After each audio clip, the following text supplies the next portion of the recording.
The Lord be with you. And with your spirit. A reading from the Holy Gospel according to Saint Mark. Glory to you, O Lord.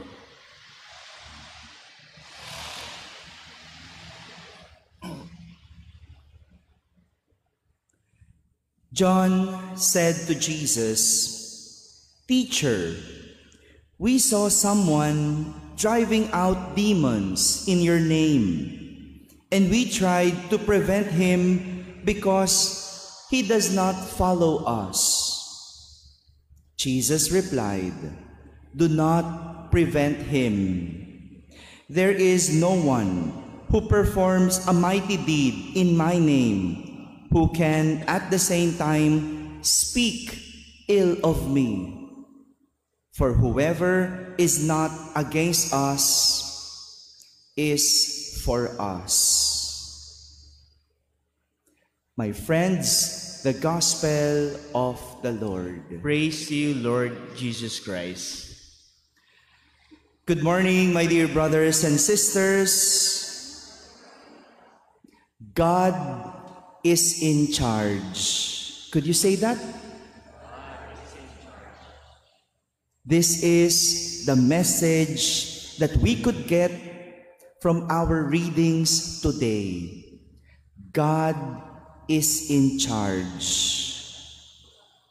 As St. James wrote in his letter in our first reading, you have no idea what your life will be like tomorrow. You have no idea what your life will be like tomorrow. It's true. Who among us knows what will happen tomorrow? Meron ba? Meron bang makakaalam kung ano mangyayari bukas? We may have plans, yes, but how sure are we that they will happen tomorrow? Let us not misinterpret St. James by thinking that he is pessimist for making such a remark. Hindi naman siya nega. No, he's not a pessimist. And he's not even denying the importance of planning, which of course we have to do. As the saying goes, failure to plan is a plan to fail. We need to plan. But St. James would want us to understand our human limits. That's the only thing he wants us to understand, our human limits. We do not have control over people, situations, and even events of our life. Kahit anong pagpaplano natin, ang tao maaring magbago. Maging ang sitwasyon o mga kaganapan sa ating buhay, nagbabago. Last weekend, we celebrated our fiesta, the commemoration of the finding of the image of Nuestra Señora de Quilla. And we planned for it. We planned to have a sagala, a procession after the Mass. That was our plan. But things might be uncontrollable. Makulimlim maghapon. But prior to that plan A, we have plan B. We can only plan, but we cannot predict what will happen. Pwedeng umulan, pwedeng hindi matuloy. What we did, we just prayed to Mama Gia.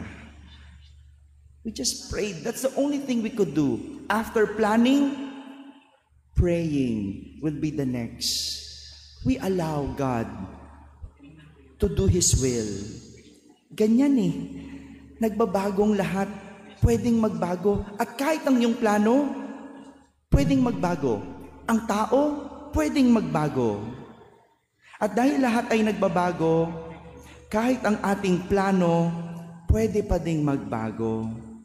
Kaya naman ang sinasabi ni Santiago, kung loobin ng Panginoon at nabubuhay pa kami, gagawin namin iyon o iyan. If the Lord wills it, we shall live to do this or that.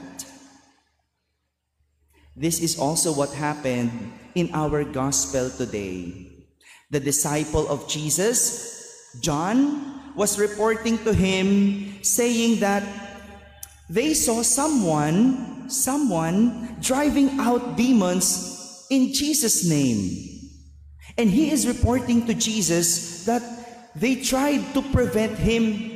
Pinigilan nila, pinahinto nila, because he said that someone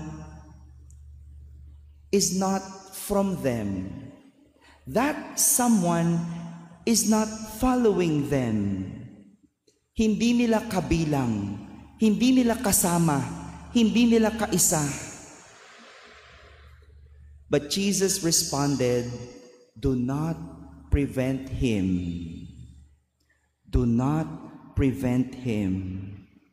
By saying this, Jesus is allowing that someone to drive out demons using his name. Anyway, it is still through Jesus' power and will that demon will be driven out. Huwag mong pigilan. Hayaan mo. Sa kapangyarihan ko naman, sa pangalan ko naman, mapapalayas ang demonyong iyon, hindi sa iyo. The disciple of Jesus wanted to control things by preventing that someone from driving out demons. But Jesus is telling him, I am in charge. Do not prevent him. Sometimes, we try to control things.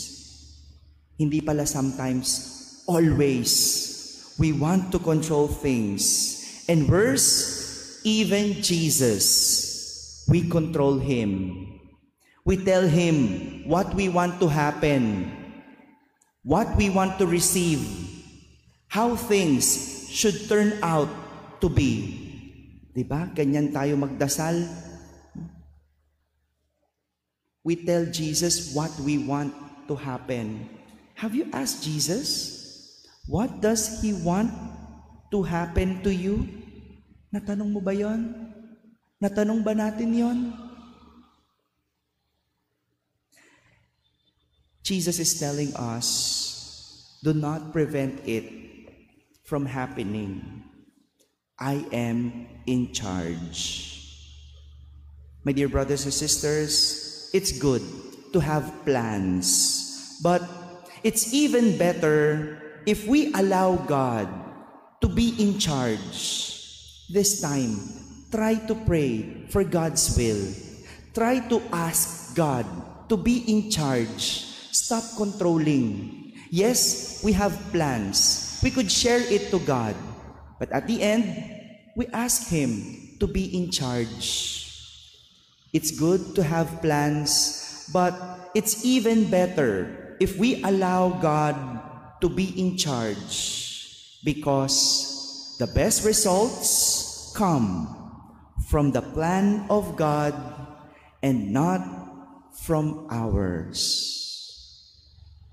Amen.